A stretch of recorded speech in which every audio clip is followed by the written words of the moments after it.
வணக்கம். தேம்பாவணி நாட்டுப்படலம் பாடலன் 11. உவர்க்கும் தாழ்கடல் உடுத்தகல் விரி தலை ஞாலம் எவர்க்கும் தாயென எண்ணிலா கிழிபட கீரும் அவர்க்கும் தான் உணவளித்தலே நோய் செய்வர்க்குதவி தவர்க்கும் தாவாரும் தருமம் என்று ஏற்றுதல் போன்றி.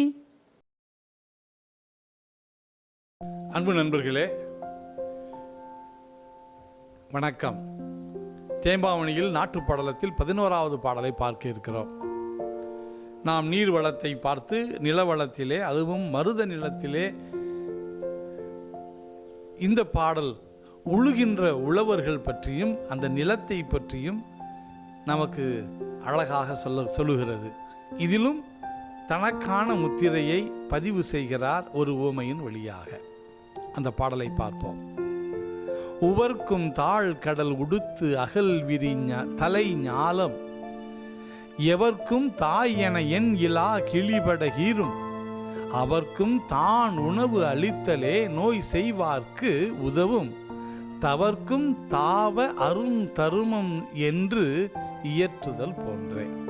அதாவது இந்த உலகமானது உவர்க்கக்கூடிய, அதாவது உப்புத்தன்மையுடைய கடலால் ஆடையாக உடுத்தி இருப்பது போல் காட்சியளிக்கிறது. நமக்கு தெரியும், இந்த பூமியை 75 விழுக்காடு கடலால் சூழப்பட்டது. அதைத்தான் முதல் வரியிலே இவ்வாறு சொல்லுகிறார். அத்தகைய பூமியானது உழவர்கள் உழுவதற்கு கொழுவால் கீறுகிறார்கள். தன்னை துன்புறுத்தியவனுக்கு அந்த பூமி தாய் எதை தருகிறாள்?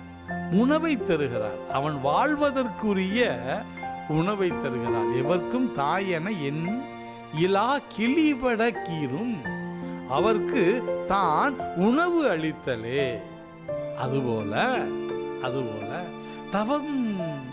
தவத்தில் உயர்ந்தவர்கள் என்ன செய்வார்கள் என்றால், மற்றவர்கள் தங்களை இழிவுபடுத்தினாலும் ஏசினாலும் பேசினாலும் மீண்டும் தங்களுடைய இயல்பான நற்குணத்தை மட்டுமே காட்டுவார்கள். நமக்கு இந்த இடத்திலே ஒரு திருக்குறள் நினைவுக்கு வரலாம். 151வது பாடல் பொறை உடைமை என்கின்ற அதிகாரத்திலே வருகிறது. அகழ்வாரை தாங்கும் நிலம் போல என்ற அந்த திருக்குறள் இங்கே சரியான விதத்திலே எடுத்தாளப்பட்டிருப்பதாகத்தான் நான் பார்க்கிறேன். முனிவரினுடைய மிகச்சிறந்த அந்த உயரிய குணம் இங்கே வருகிறது.